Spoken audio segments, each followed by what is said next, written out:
Ndamira pamberi pedera mabundasi. Ndamira pamberi pedera mabundasi. Yesu ndiye zvikwadi. Panchakabve zvikwadi. Pachabatwa nemhosva. Ndanye panchabatwa nemhosva. Mwari arimbatsirawo. Mwari arimbatsirawo. Pamusoro yechanganisi. Inini ndinoita Sila Musicians. Ndinogara kuWembezani. Ndauya nenyaya yangu yekuti ndakatengeserwa munda naDelford Chimbo naRoni Parusa. Ndakatenga munda kuvanhu 2 nekusaisiva. Pekutanga ndakatsvaga munda ndobva ndanzwa kuti Roni Parusa ane munda waari kutengesa. Ndichibva ndataura naRoni Parusa achibva abvuma kutengesera munda wanga ari kutengesa. Ndichibva ndabhadhara mari yandakabhadhara. Ndopasara chidini chishoma shoma chandakati ndinozopedzisa kana ndapindawo mubhuku. Ndichibva ndati aibva ndiendesa kwaSabhuku kuti ndinopinda mubhuku. Ndaenda kwaSabhuku, Sabhuku akati ndainzwa asi ndichazoti ndabva kwaIshe. Sabhuku akazotiedza futi akati munopiwa kwaIshe. Tichibva taenda kwaIshe. Ishe achibva nditi watengeserwa ini munda naRoni. But pamatenga Roni haana munda. Munda ndewaDelford Chimbo kana kuti Nyamuba. Saka zvazvakadii kuti undotarisa utsvake Delford kana Nyamuba waunogona kutaura naye kuti vakutengako kubva kwavari wozotaura naRoni kudzosera mari yavo. Ndakandotsvaga saChimbo. Watoti lenje yanga iri kundinetsawo saka kana mati muda kuitenga ndibva ndatokutengeserai zvangu. Ndichibva ndabhadhara imwe mari kuna saChimbo yekutenga munda. Ndachiti ndinozoshanda ndapinda mubhuku.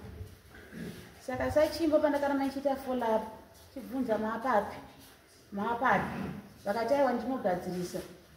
Saka patakazoti papera chinguva pakatanga kutema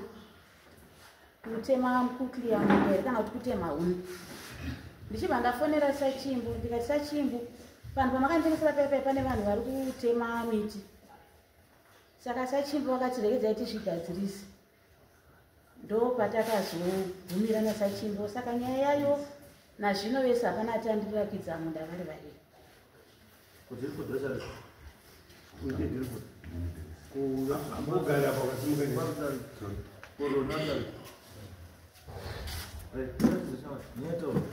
Makatengesera munhu mhepo we?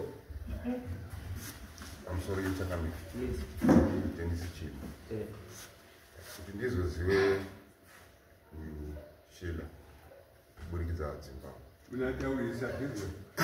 Ndakazozivana naShila kuburikidza Changamire Mugare Parusa Dennis Chimbo. Vataurirana naRoni pakuti ndine munda. That's not the issue. Yekuti wakaziya wakamuziya sei? Uyu munhu wakaziziye. Uyiwe wamuziwa. Wamutengesera mhepo. Ndopane nyaya. Munhu akusotengesa mhepo. Munhu uripi? Wakamutengesera. Uripo parutemwa nomwe munhu. Ko parutemwa nomwe munhu ndeparo. Ini nawite nharadza yemushumba. Shumba Roni aita sei? Watengesa pasiri pake. Ora shumba Roni. Pamusoro Changamire. Muri kuti here Roni watengesa nzvimbo yavo. Roni atengesa nzvimbo yavo. Roni wakatengesa nzvimbo yaDelford. Aya enda kutisa nzvimbo yavo anambotisa.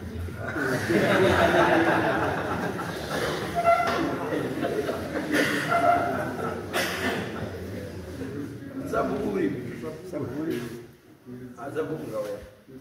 Ngauya